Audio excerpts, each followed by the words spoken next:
continuación va a disertar, nos va a continuar enseñando y disertando sobre la guerra del Paraguay. Si es posible, se hará la segunda parte, y si no es muy extenso, le pediré al ingeniero que realice una tercera exposición. Con ustedes, ingeniero Leonardo Castañeda. Bueno, le agradezco a todos la presencia y al doctor De Santi y a los miembros del instituto que me hayan invitado. Como decía el doctor De Santi, es un poco largo toda la extensión de la guerra, entonces, no sé, veremos un poco el tiempo y si vemos que se hace largo podemos hacer en otra reunión la tercera parte. Yo no voy a hacer no puedo hacer un detalle de cada una de las batallas porque sería larguísimo, y de todos modos creo que lo importante en la historia, digamos, más que la cronología y memorizar todas fechas cronológicamente, la cantidad de gente y todo, es interesante y todo, pero lo principal, digamos, es globalmente ver cuál es la guerra. Voy a describir las batallas principales así rápidamente, y lo importante también es ver las causas, los precedentes que hubo en la guerra, y posteriormente las consecuencias, quiénes fueron los beneficiarios, porque ahí, al saber quiénes son los beneficiarios, uno entiende más o menos cuál fue la causa de la guerra. En la primera parte que vi la vez pasada, creo que deben haber estado casi todos, pero de todos modos, ya un pequeño, breve punteo, que había empezado yo digo que la guerra Paraguay empezó prácticamente en 1800, que los brasileños habían tomado Mato Grosso, siguiendo la política inglesa de desmembrar el Río de la Plata. En las invasiones inglesas pasó lo mismo pasó en Caseros, para sacar a Rosas, que era un muro de contención, digamos, contra el imperio brasileño. Después siguió con Mitre, que con Venancio Flores, que precisamente fue presidente después del Uruguay, barrieron con todos los federales del interior.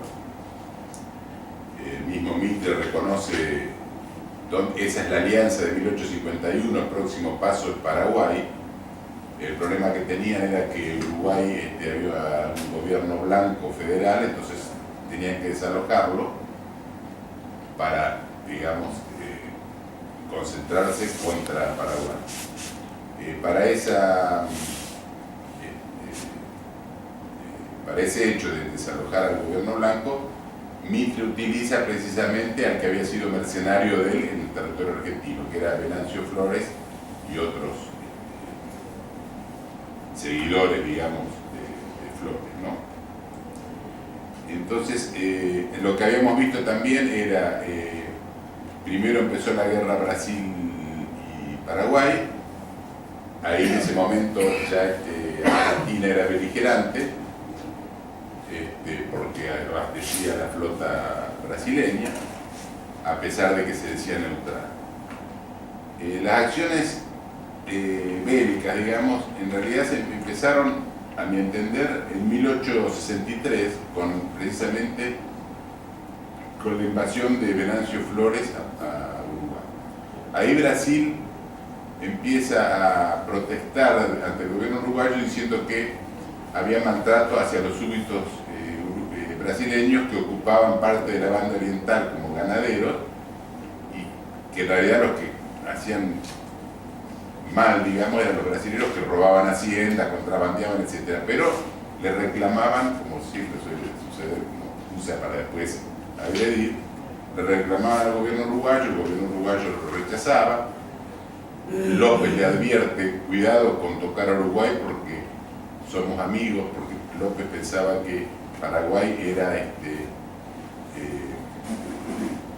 un poco la balanza del plata, digamos, era la llave del plata, y además a Paraguay la amistad con Brasil, con Uruguay, le permitía la salida al mar. En 1864, a mediados de junio, se juntan en el Arroyo Rosario cuatro países.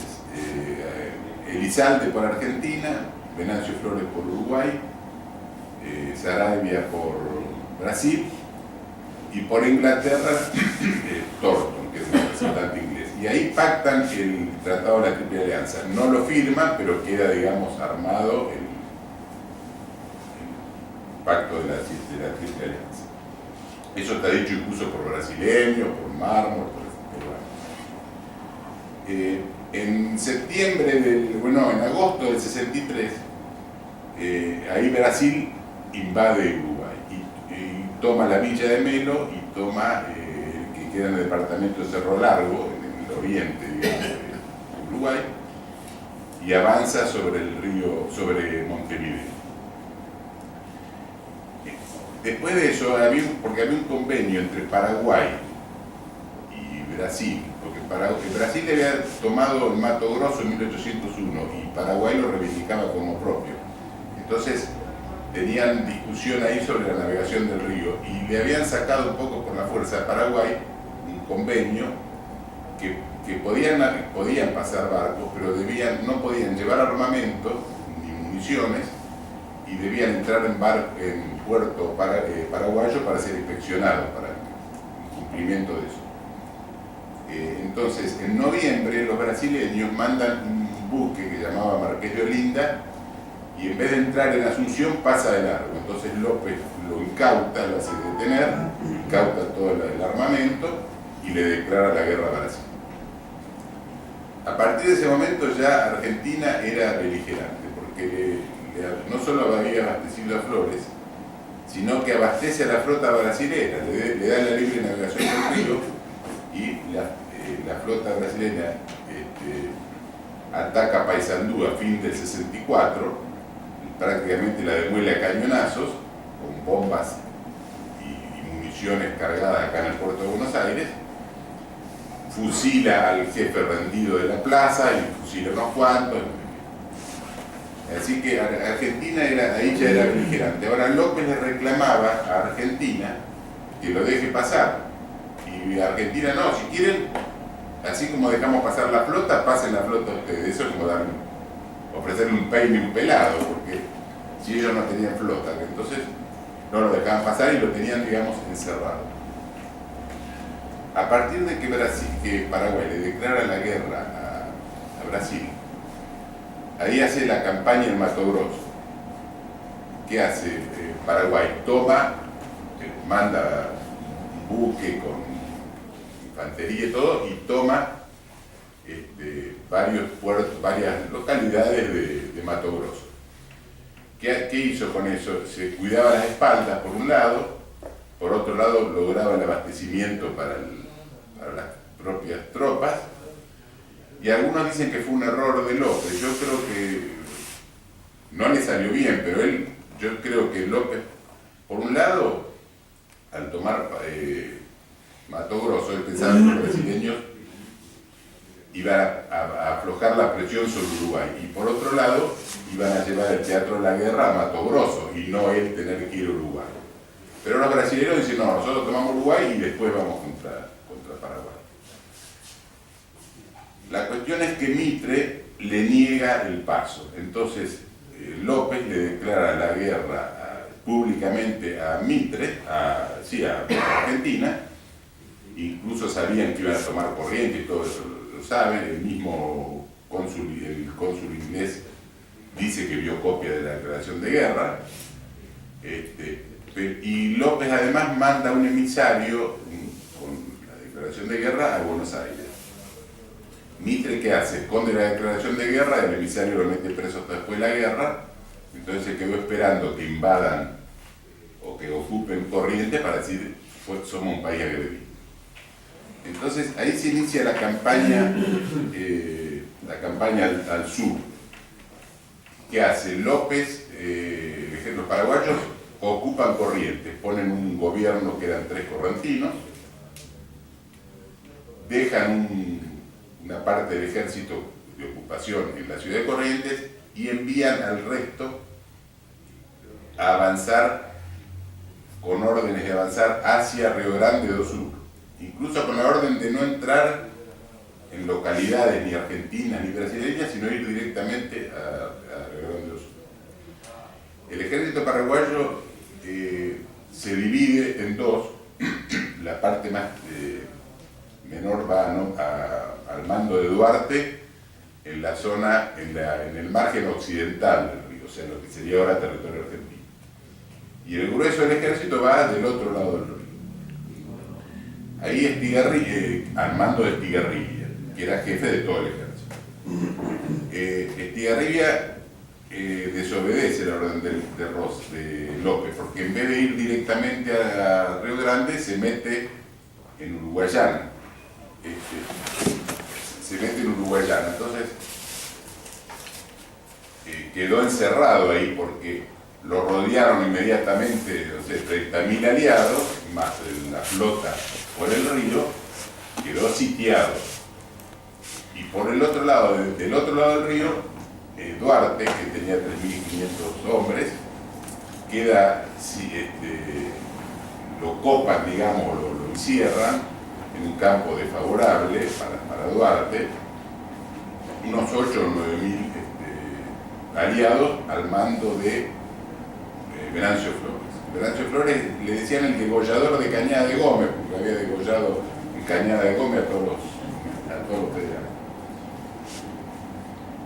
Pelean durante buena parte del día, los paraguayos son vencidos y hay un corresponsal inglés que dice el campo quedó tendido de degollados con las manos atadas en la espalda, o sea que hicieron un desastre.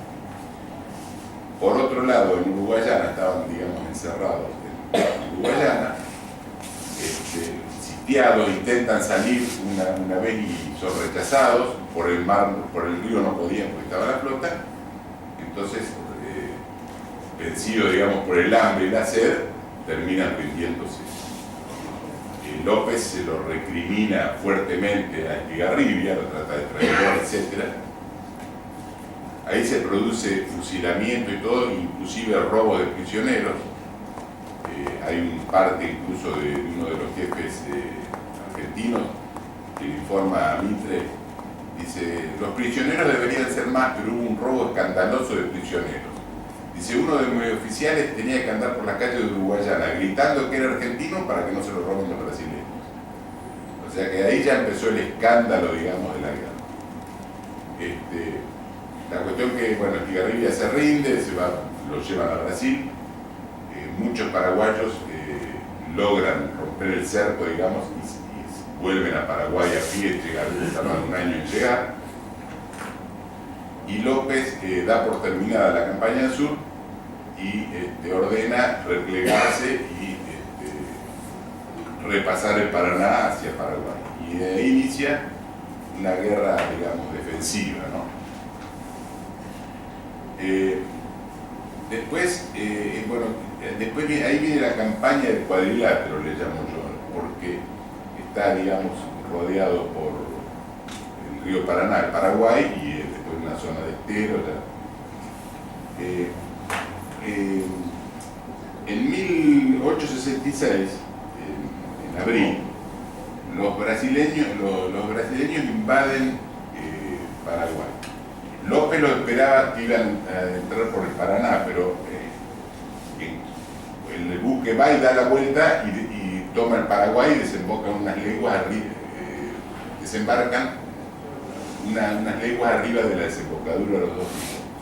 Entonces los paraguayos tenían poca gente para contrarrestarle el desembarco. Desembarcan 9.500 brasileños al mando de Osorio, y después de eso se van agregando más tropas.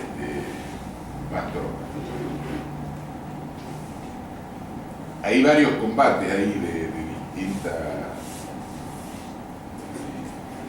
menores, digamos. Ocupan Itapirú, los brasileños. Después está la batalla de Estero Bellaco, donde se acusa a Mitre de haber mandado a Conesa al Muere, porque tenían un enfrentamiento ya de la batalla de Caseros, en que Conesa lo había obligado a Mitre a retirarse, que estaba rodeado por los federales, por el perdedor. Y finalmente se estacionan en Tuyutí, en el campo Tuyutí, los aliados, 40.000 aliados. Había más o menos 19.000 argentinos, 20 o 20 y pico mil brasileños y 1.500 uruguayos. López estaba enfrente, tenía 25.000 hombres. Entonces, ahí López yo creo que un poco se quiso jugar todo por el todo y tomarlo al ejército aliado por sorpresa. Y entonces combina, digamos, un ataque. Pero resultó mal combinado, digamos, no hubo una buena coordinación. Entonces, después de toda una batalla de todo el día, y bueno, con distintas alternativas, hay dos ejércitos paraguayos que no se alcanzan a combinar, digamos, el ataque, etc. Terminan retirándose los paraguayos con 7.000 bajas y los aliados tienen 4.000 bajas. Fue una victoria aliada, pero no fue aprovechada porque en vez de avanzar atrás de López, se quedaron estacionados en Tuyutí, estuvieron un año y hasta sembraban papas, había hasta burdeles pusieron después, ¿no? Ahí estacionado un año en Tuyutí. Después de eso hubo varias batallas, digamos, menores, Potrero Sauce, Boquerón, ahí en Boquerón muere Pallejas, que era un coronel muy valiente, digamos, pero además muy cobarde, porque Pallejas fue el que había fusilado a Cuenca, el casero, que era un médico que no tenía nada que ver, que estaba en el hospital de sangre, que Pallejas lo fusiló. Y muere ahí en esa batalla de Boquerón. Después de esa batalla viene la batalla de Puruzú, donde se enfrentan los paraguayos en inferioridad de condiciones, porque eran 2.500 contra 8.000. Casi siempre fueron así, ¿no? Peleaban pocos paraguayos contra 4, 5 o 6 veces más aliados. La batalla de Puruzú vencen los aliados con relativa facilidad, porque eran 4 veces más. Y tienen, las bajas paraguayas eran 1.500, o sea que más de la mitad de los paraguayos sucumbieron. En cambio, los aliados tuvieron 3.000 bajas, pero eran 9.000, o sea, la tercera parte. Así que fue de relativa, digamos, facilidad. Después de esa batalla, López manda a construir una trinchera en Curupaití. Mientras construían la trinchera, le ofrece a los aliados tener una reunión entre los jefes para terminar con la guerra. Se reúnen en Yataití, Corá, en septiembre de 1866. Los brasileños no acuden porque dice que ellos tenían órdenes de combatir contra López y no dialogar con él. Acude Venancio Flores, acude Mitre con la escolta, Paraguay con la escolta, y incluso va Natalicio Talavera, que era un corresponsal paraguayo, que describe después un poco la entrevista. Mitre va con la escolta, el general Thompson lo describe a Mitre y dice que iba con una chaqueta oscura con vivos blancos y un fungi de paño con plumas, dice, más que un general parecía el Quijote de la Mancha, eso es lo que pone el tipo en el parlante, ¿no?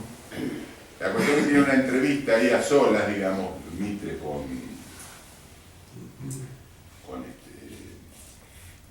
López. López le ofrece terminar con la guerra, porque decía que parar con el baño de sangre, porque decía que era suficiente sangre como para lavar todas las ofensas que se hubieran cometido. Mitre no acepta, que por delante del Tratado de la Triple Alianza, que se había firmado el 1 de mayo de 1865. Incluso dicen que López llevaba la renuncia en el bolsillo y le ofrece renunciar con tal de que se respete la soberanía paraguaya, pero Mitre le dice que no, que eso lo tienen que decidir los aliados. Entonces se termina la entrevista y quedó en contestarle. Y a los 2 o 3 días le contesta que bueno, que las cosas quedaban como estaban. Ahora, entre la batalla que ganaron con relativa facilidad en Curuzú, más la entrevista que pide López, claro, los aliados se creían López está vencido, o sea, se terminó la guerra, lo tomaron como una debilidad de López. Entonces empezaron a discutir, que estuvieron como 1 o 2 meses discutiendo a ver quién iba a ser el jefe que se iba a quedar con los laureles al tomar Curupaytí. Entonces quería ser Mitre, que no, que Polidoro, que nosotros somos más, que somos menos. Y mientras tanto López terminó de hacer la trinchera de Curupaytí. La trinchera de Curupaytí habían excavado unos 4 o 5 kilómetros o más entre el río Paraguay y unos esteros infranqueables que había. Y la habían protegido con una hilera de árboles de abatíes, que son unos árboles espinudos, lo habían volteado y lo habían taqueado al piso para que no se puedan correr. Y enfrente, que es un campo llano, de varias leguas, digamos, habían hecho bocas de lobo, pozos de lobo, que eran unos pozos de 1 metro de profundidad con estacas, lo habían cubierto con vegetación como si fuera una trampa, y bueno, se quedaron ahí esperando. Yo en el libro lo llamo, puse el título de ese capítulo, digamos, de la batalla,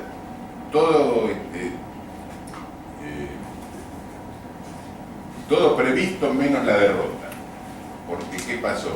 Los brasileños, el comandante era Tamandaré, que era un militante, había dicho, no, en 2 horas la descangallo toda a la trinchera, ¿no? Entonces habían quedado con unas banderas para hacerse señales, decía, los paraguayos se rendieron, los paraguayos se retiran, nosotros avanzamos, los paraguayos piden perdón, como 10 banderas distintas, pero ninguna decía, nos vencieron. Entonces estaba todo previsto menos la derrota. Ahora, ¿qué pasó? Hubo 3 días de lluvia, así que el campo quedó anegado, los pozos también, el pozo del lobo. Y según los testigos dice que cuando amaneció ese día, que fue el 12 de septiembre de 1866, amaneció un día espléndido de sol radiante, y dice que los testigos dicen que vieron al ejército brasileño, al ejército aliado, que eran más o menos 20.000, con uniforme de gala y con bandas de música como si fuera un desfile militar. Avanzaron hasta las trincheras, pero cuando llegaron a las trincheras los paraguayos le mandaron una andanada de artillería que no hizo un desastre. Y me olvidé de contar lo de la armada. El Tamandaré había dicho que en 2 horas la descangallaba, pero tiró 9.000 bombas y lo único que logró hacer es abatir una batería que murieron creo que 40 personas que estaban alrededor, y después no hizo absolutamente más nada. Incluso los paraguayos festejaban el bombardeo porque juntaban las municiones para fundir bombas para sus propios cañones. Incluso en Buenos Aires decían ganar la guerra con la escuadra es difícil. Dice, pero no, ganarla sin la escuadra es difícil, pero con la escuadra es imposible.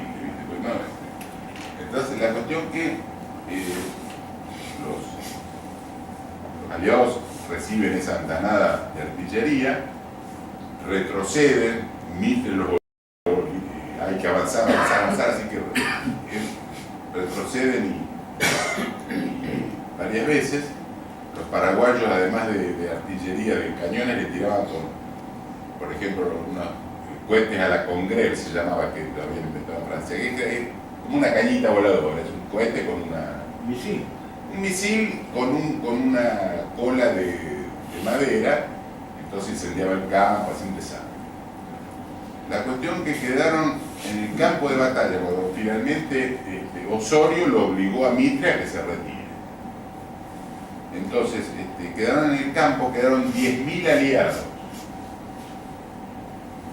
y murieron 92 paraguayos contra 10.000. Incluso juntaron todas las armas, los paraguayos recogieron todos los fusiles que habían quedado en el campo, armamento, todo, y se armó un escándalo, porque en Buenos Aires, en los periódicos decían, en vez de contar las bajas, es más fácil contar los heridos. Y los paraguayos también decían, decían, porque no alcanzaban ni a enterrar a los heridos, a los muertos. Entonces decían, es más fácil matar un cambá que enterrarlo, decían los paraguayos. Así que fue realmente una derrota tremenda. Después hubo consecuencias en la Argentina, porque en varias provincias se sublevaron contra de Mitre, digamos. Está, por ejemplo, Felipe Varela, que sublevó varias provincias. Así que eso es más o menos la batalla vista rápidamente, la batalla de Curupaytí. A raíz de eso piden que Mitre se retire de la guerra. En realidad Mitre tiene que volver acá para tratar de sofocar a Felipe Varela, que se había levantado.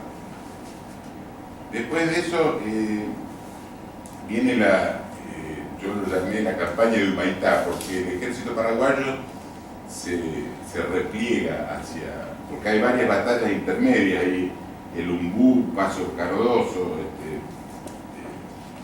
Laguna Hermosa, Potrero Bellata, vi varias batallas con distintas alternativas, y los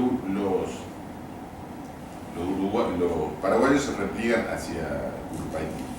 En el interín, el 3 de noviembre del 67, viene otra hazaña de Mitre, y en una batalla que llamó Segunda Tuyutí o Tuyucue. Mitre estaba en Tuyutí todavía estacionado con 20.000 hombres, y van 8.000 paraguayos y le hacen un desastre, porque se meten de sorpresa. Dice que los aliados disparaban para todos lados, tiroteándose entre ellos. Le llevan cañones, fusiles, hasta las banderas. Incluso Mitre pierde hasta la correspondencia y se refugia en Tuyucue, que estaba casi así. Así que esa se llamó la segunda Tuyutí. Se repliegan hacia Humaitá, y después los brasileños y los aliados querían que la flota pase Humaitá, que la franquee Humaitá. Pero la flota ponía cualquier cantidad de excusas, que hay viento, que no hay viento, que el agua alta, que el agua baja, que en Humaitá tenían cañones lisos, y entonces estaba la discusión si eran efectivos contra los acorazados o no. Entonces decían que no, porque la cuestión que Brasil había mandado había hecho fabricar unos barcos monitores, se llaman, que son unos barcos que ofrecen poco blanco sobre la línea de flotación, y mandan 3 y pasan. Y después pasó el resto de la flota prácticamente con muy poca herida.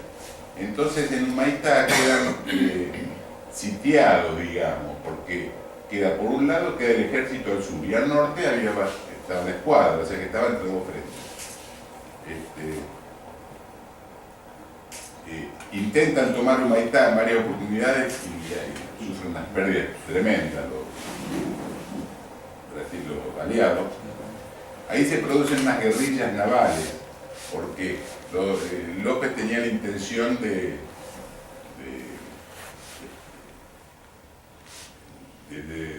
poder capturar un acorazado que le facilitara. Entonces mandaban, por ejemplo, 2 canoas atadas con una soga, y la dejaban arrastrar por la corriente. Entonces con la soga en la quilla, las canoas se arrimaban al barco y se subían a la cubierta. Pero no pudieron tomarla. Y otra cosa que hicieron fue la guerrilla naval, que era una cosa cómica, porque estaba toda la flota imperial, y toda la mañana aparecía un lanchón con un cañón y les entraba a sacudir, y al lanchón no le podían pegar. Por ahí le pegaron.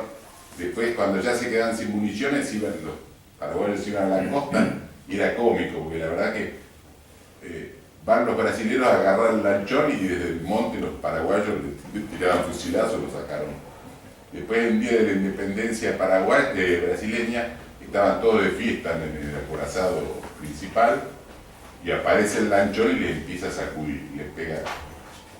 Un cañonazo le pegó en el borde, otro le pegó en el mástil, que se lo rompió, y el otro se lo metió en la cocina, que le hizo un desastre, que le acabó la fiesta. La cuestión que en Humaitá estaban, digamos, sitiados los paraguayos. Entonces, el día de la independencia paraguaya empezaron a tocar música a la mañana y todo el día y la noche, y evacúan Humaitá, cruzan hacia Paraguay, hacia la otra orilla del río. Ahí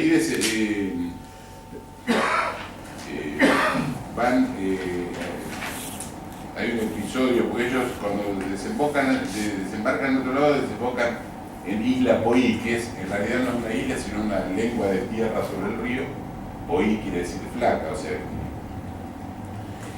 Pero para unirse al ejército de López, al norte, necesitaban cruzar una laguna que costó muchísimas vidas, porque iban los paraguayos en lanchas tratando de cruzar, y a la noche se armaban batallas contra lanchones brasileños que tenían además artillería. Entonces murieron cualquier cantidad de chicos y mujeres que iban en las lanchas. Ahí empieza lo que yo llamé la batalla de Piquicirí, porque Piquicirí es un río y hay una zona muy montuosa, prácticamente infranqueable, excepto en algunos pasos que los paraguayos la habían defendido como para que no puedan avanzar. Entonces, los brasileños hicieron varios intentos de avanzar, pero no pudieron, deciden hacer un camino por el Chaco. Entonces, en un mes más o menos hacen un camino de 12 o 15 kilómetros, construyen unos puentes provisorios y van 20.000 hombres hacia el norte, digamos a la retaguardia de López. López estaba en Lomas Valentina. Ahí se produce varias batallas con mucha diferencia de hombres entre paraguayos y brasileños y que les producen pérdidas importantes. Por ejemplo, la batalla del arroyo Yacaré en agosto del 68. En septiembre Surubí, el arroyo Surubí. Después en el arroyo Itororó también, hasta que en arroyo Abay, o sea, hubo 4 o 5 batallas que fueron avanzando hacia enfrentar a López en Lomas Valentina. En Lomas Valentina López tenía más o menos 3.500 hombres y había unos 20.000 aliados.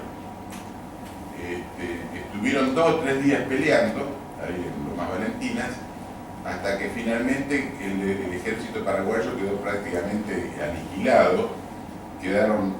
López alcanza a romper el cerco, él con 90 hombres que lo seguían, y marcha hacia el norte. Ahora, ahí se produce 2 cosas. Una es a Casillas después de la guerra, le acusaban, dice, ¿por qué no lo tomó prisionero a López? Dice, porque el ejército, los aliados tenían 3.500 hombres bien montados, dice, y López escapa con 90 hombres. Dice, ¿por qué no lo tomaron?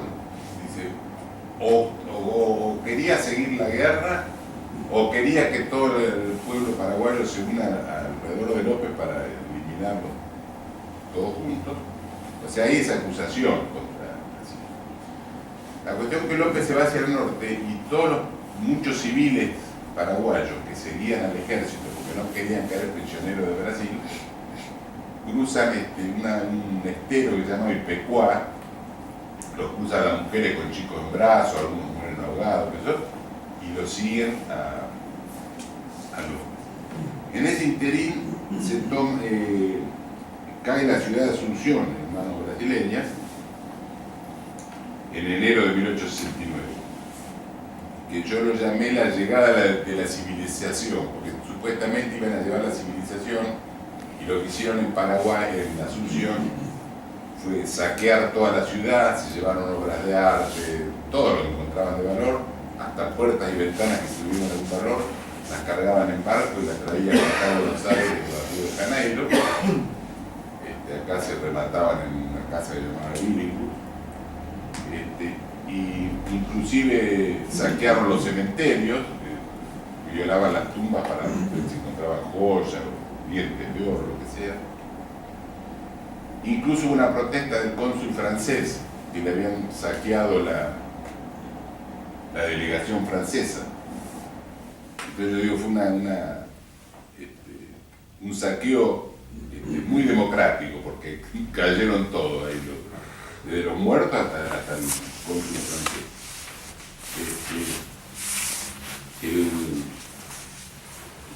También toman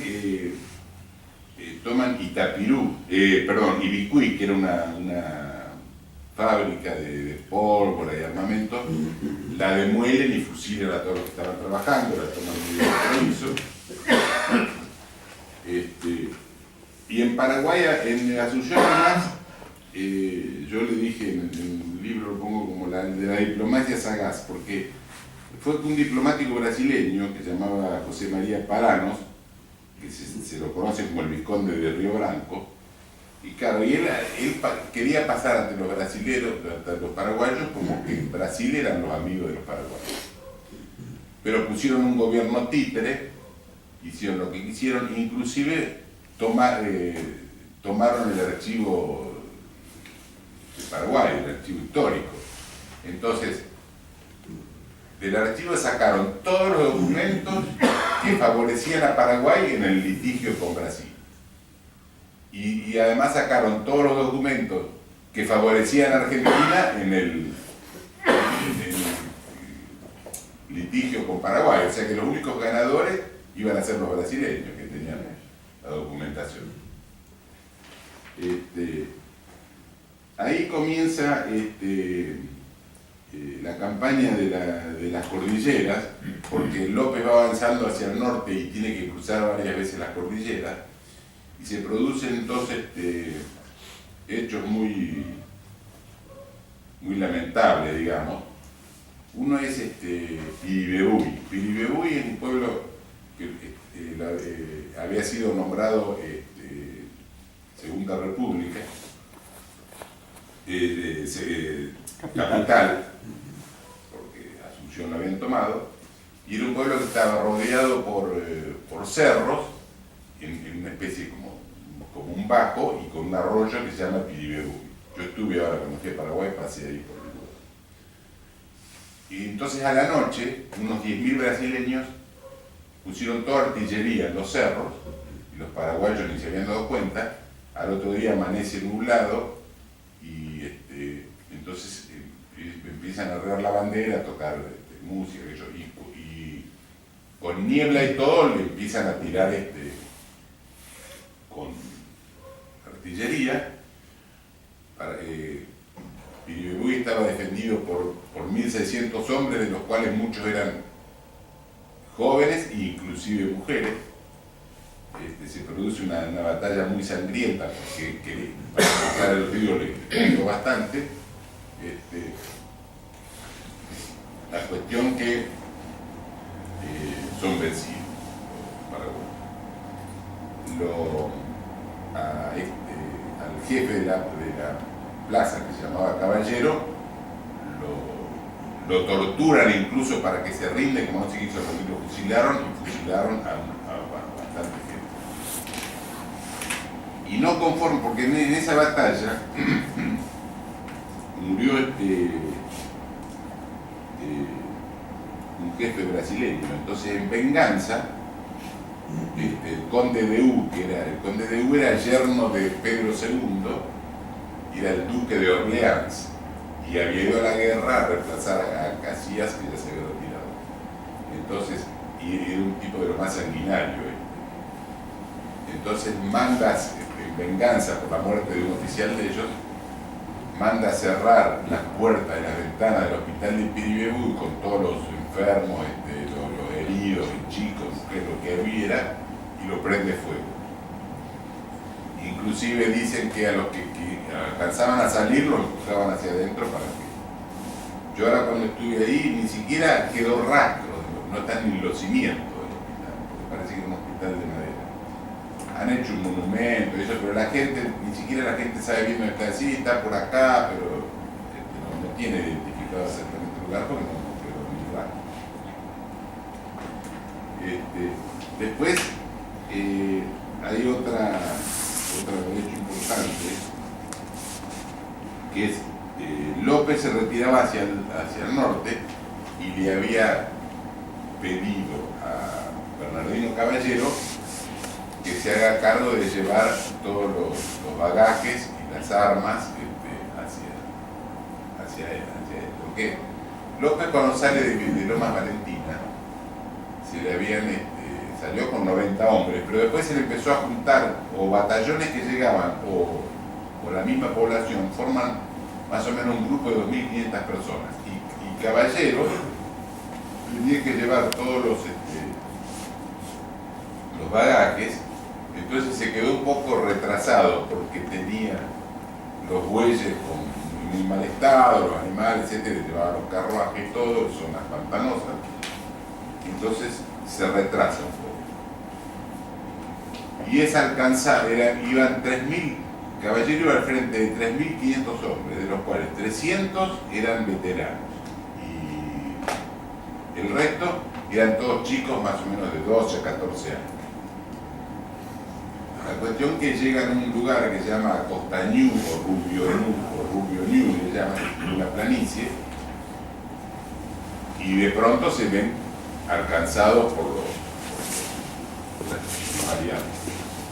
Y no alcanzan a tomar una buena posición porque había un arroyo y ellos querían cruzar el arroyo y guarecerse en el monte para enfrentar a los varones, pero no alcanzan a hacerlo.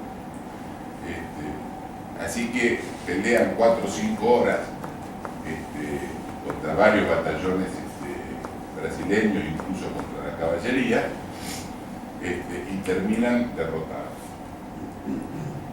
Al final de la batalla, era un campo, la batalla se produjo en un campo muy de muchos yuyales y pajonales. Entonces, las madres de los chicos que habían peleado,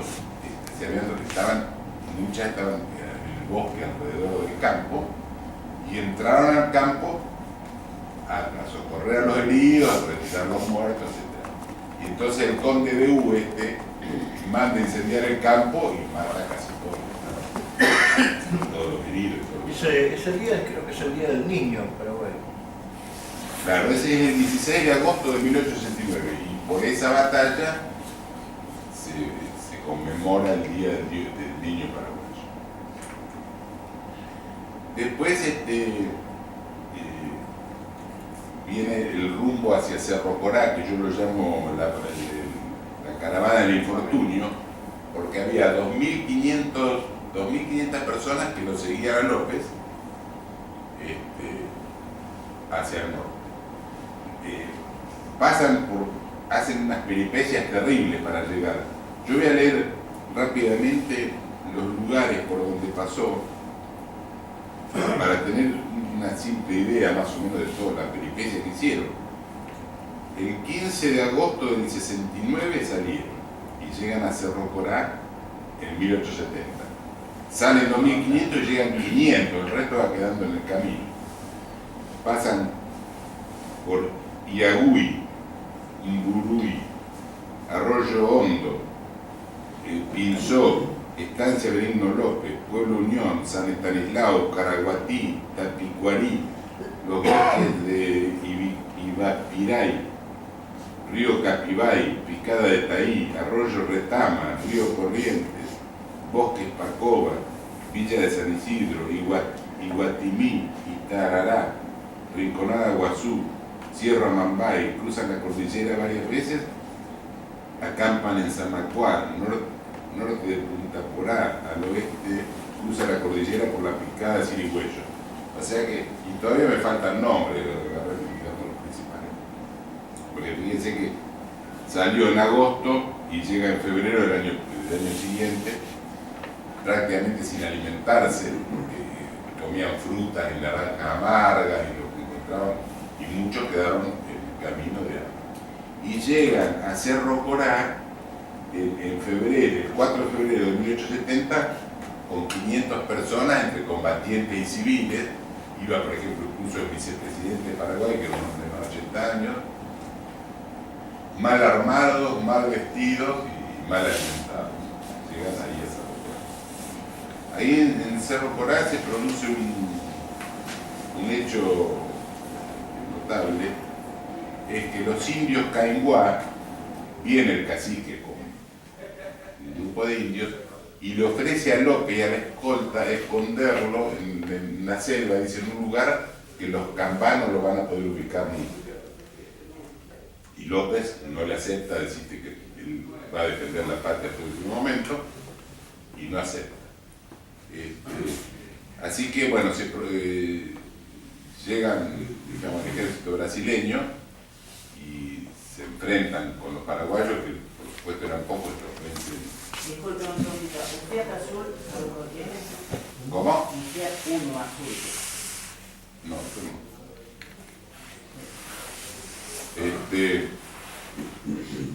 Lo vencen a los paraguayos, son vencidos. López es herido de un lanzazo en el vientre, entonces con dos personas que lo acompañaban se mete en una picada, quiere cruzar el río Amambay, cae en el río, no lo puede levantar, hay una serie de cosas, y termina muerto por se llamaba Cámara, el jefe, digamos, Correa de la Cámara, y un hombre que iba con él, un soldado de él, que se llamaba Chico Diablo. En el momento hay dos versiones, porque dicen que lo que dijo, muero por...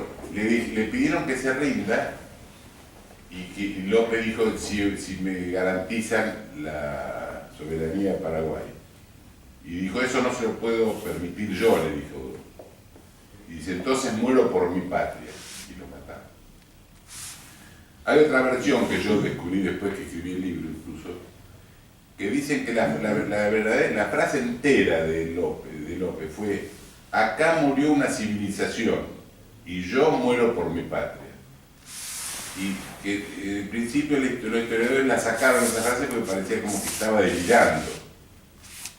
Bueno, pero hay un escritor francés que se llama Jacques de Maillet, que dice que los vikingos vinieron acá en 1280 o 1300 y que fueron avanzando, digamos, civilizando, incluso habla de Machu Picchu, etc.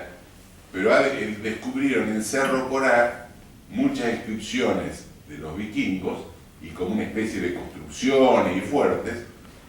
Entonces dice que López y otra gente conocía eso y que ahí había muerto en la civilización que había vivido con los vikingos. Por eso él dijo esa frase. Hay un libro incluso de este hombre, de Jacques de Maillet, que explica eso. La cuestión que, muerto López, asesinan a casi todos los que pudieron agarrar. Lo matan a Panchito López, que era el hijo de él y coronel, lo matan al otro hijo que tenía 11 años, que se llamaba José Félix, matan a un coronel que estaba inválido en una silla, en un camastro, prenden fuego el campo matando a los heridos que faltaban. Se salva Elisa Lynch, que iba con López, se salva porque la respetan porque era extranjera. Así que bueno, eso ahí terminó, digamos, los hechos bélicos. Las cifras de genocidio hay distintas versiones, pero yo voy a dar una que es de un brasileño, que se llama José José Luis Chiavenaco. Él da como población paraguaya, antes de comenzar la guerra, 800.000 personas. Población muerta durante la guerra, 606.000. Quiere decir que murió el 76% de la población paraguaya. Hombres sobrevivientes, 14.000, o sea, el 1,75%. En cambio, las mujeres sobrevivientes fueron 180.000, del 22%. Y los hombres sobrevivientes mayores de 20 años, el 0,26%, 2.100. Hombres sobrevivientes hasta los 20 años, 2.100. Y menores de 10 años, 9.800. O sea que de 10 años para arriba, los mataron a casi todos, quedaron 4.000 hombres. Además de la guerra, hubo muchos muertos no solamente en combate, sino muertos, por ejemplo, por cólera, por peste. El mismo Casillas lo acusa a Mitre de tirar los cadáveres al río para infectar las aguas abajo del río para infectar las costas de las provincias de Entre Ríos y Santa Fe, que le eran contrarias a Mitre. Eso lo dice Casillas en un informe a Pedro II. Inclusive hubo mucha gente robada que los llevaba chicos y todo, que se los llevaron a Brasil. Por ejemplo, uno de los que fue robado fue un que se llamaba Domecq García, que acá hay un artillero llamado Domecq García, que era el paraguayo que lo robaron los brasileños, y los parientes de acá lograron pagar y rescatarlo. Después de varios años lo trajeron acá, lo educaron y llegó a ministro de guerra, de la Marina, Domecq García. Ahora, con respecto a y ya si quieren dejamos el resto para otra charla, pero yo quería simplemente leer algo, porque casi todas las guerras se han hecho a nombre de la civilización, para sacar al tirano, y no solamente la de Paraguay, la de Casero, y si seguimos, no sé, hasta la del año pasado, más o menos. Siempre era para liberarnos o de las armas masivas, o del tirano. Entonces, a Paraguay, una de las excusas era iban a pelear contra el Atila paraguayo, contra el Atila americano, a llevarle la civilización y la educación. En Paraguay, antes de la guerra, además de tener ferrocarriles, telégrafos, etc., tenía 400 y pico de escuelas para una población de 800.000 habitantes. Y prácticamente no había analfabeto. El mismo Alberdi dice, es difícil encontrar un paraguayo que no sepa leer y escribir y que tenga más de un oficio. Entonces, después de la guerra, ¿qué pasó? Yo voy a leer, por ejemplo, un escritor liberal, Gregorio Benítez, en un libro que se llama Formación Social del Libro Paraguayo, escribe: el liberalismo llevó la guerra al Paraguay para brindarle progreso y satisfacción en todas sus necesidades. Pero en materia tan primordial como la alimentación, no se logró recuperar el nivel de vida de que antes gozaba. El propio Decaute, otro liberal, dice: no se ha fundado una sola escuela en la campaña ni ningún instituto de educación, excepto el colegio que hoy se proyecta fundar en la ciudad para educar apenas a 50 niños internos gratuitamente. En cambio, hay cerca de 100.000 niños en la República que vegetan en la más espontánea ignorancia, espantosa ignorancia. Después hay otro testimonio que es de Mansilla, de General Mansilla, que dice: es un hecho comprobado que en Paraguay, durante y después del gobierno del doctor Francia, era raro encontrar quien no supiera leer y escribir. En toda villa o aldea, los 3 edificios que primero se construían por el Estado estaban frente a la plaza y eran la iglesia, la comandancia militar y la escuela. Y después hay otro testimonio muy interesante, que es de un ex combatiente paraguayo, que llamaba, era teniente, en la época que se llamaba Manuel que fue uno de los sobrevivientes, y en 1914 evocaba, digamos, la época de la guerra, y escribió, dice: fuimos muy ricos, señor, nadábamos en la abundancia, éramos felices.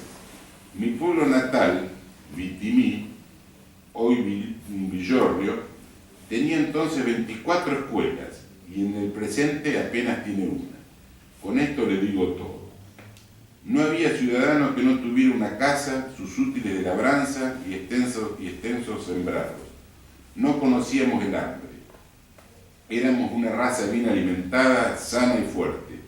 Éramos alegres y dichosos, a pesar de lo que llaman nuestra tiranía, gobierno patriarcal, ejercido por verdaderos patriotas que solo deseaban la prosperidad de su país. Pero vino la guerra y todo lo perdimos. Peleamos desesperadamente porque teníamos algo que perder y porque amábamos nuestra tierra con locura. Esto que él dice que era una raza bien alimentada, es cierto también, porque después de la guerra hicieron como una investigación biológica, digamos, y comprobaron que los paraguayos tenían más o menos 10 centímetros más de estatura que los argentinos y los brasileños. Y dice que eso se debía a la alimentación balanceada, porque el gaucho comía carne y mate, nada más. Los camioneros tenían fruta, tenían una dieta variada, ¿no? Después de la guerra se hicieron grandes negocios, si lo dejamos para otra charla, no lo voy a poner ahora, pero hizo negocios desde Elizalde, que era ministro y que fue a hacer negocios a Paraguay. Todos los proveedores del ejército, los que vendieron el saqueo de Asunción acá, a Mitre, que le compraron la casa a los proveedores del ejército, y otra serie de... se quedaron con todos los... con tierras paraguayas, etc. Las intenciones brasileñas están muy claras porque, por ejemplo, en un informe dicen Casillas le pide al emperador, le aconseja rendirse. Dice, porque tienen miedo que los paraguayos puedan abordar la flota. Y dice, todo estará perdido. Entonces todos nuestros planes sobre la República Argentina Oriental y las demás repúblicas del Amazonas quedarán frustradas para siempre. Y en otro párrafo le agrega, con la paz tendremos conservada nuestra actitud en un mejor tiempo para llevar adelante con los otros medios las pretensiones imperiales sobre las repúblicas americanas. Con la paz conservaremos nuestra ascendencia sobre las repúblicas Argentina y Oriental por razón de los compromisos que el general Mitre y el general Flores han caído con el gobierno de vuestra majestad. Así que bueno, esto más o menos la síntesis, digamos, de los hechos bélicos. Dije algún párrafo sobre las consecuencias, pero es bastante más extenso. Después hubo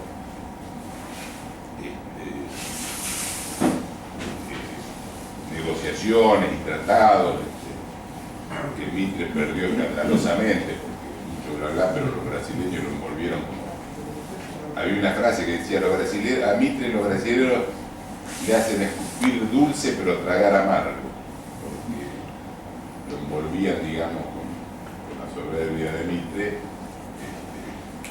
terminaban regalando todo. Hubo incluso, por ejemplo, Tejedor le había dicho en una de las partes, porque Mitre después va a Brasil y los brasileños lo envuelven y entonces le dijeron que él iba a ser, digamos, el artífice de la Unión Americana. Entonces volvió todo henchido de gloria, pero los brasileños se quedaron con todo. Y después va a Paraguay, y también, no sé, Tejedor le había pedido que no ceda la villa oriental, que es lo que ahora se llama Aines. No sé si se pronuncia así. Villa Ayes, como le dicen los paraguayos. Bueno, porque ahí, ¿qué pasó? Mitre le dijo que eso le correspondía a Argentina, que no lo ceda de ninguna manera. Y como junto ahí con los brasileños y los paraguayos, como no se lo pudo sacar, le mandó una carta a Tejedor y dice, bueno, en realidad no nos corresponde. Y Tejedor, tan vivo, lo publicó en el diario para dejarlo mal a Mitre. Pero después resulta que cuando fueron a negociar, los brasileños y los paraguayos tenían una propia declaración de Mitre, escrita públicamente, donde decía que no le correspondía, entonces que iban a negociar. ¿En qué terminó? Por eso se llama así, porque cuando vino Bernardo de Irigoyen, le dijo, mire, vamos a dársela, pero me van a matar. Entonces dice, vamos a nombrar un árbitro, y que seguro que se las va a dar, que corresponde a ustedes, que está todo demostrado, y lo nombran al presidente norteamericano, Hayes, y por eso la villa se llama así. Así que bueno, no sé si les pareció más o menos.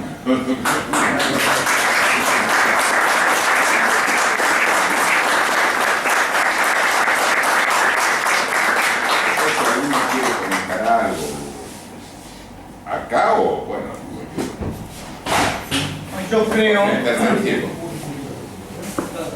que no se le ha dado la importancia en la historia a esta guerra de la Triple Alianza, porque para tener una idea nomás de la importancia y el genocidio que se cometió en Curupa, Haití, murieron en la batalla más de 12.000 hombres, contando los dos bandos.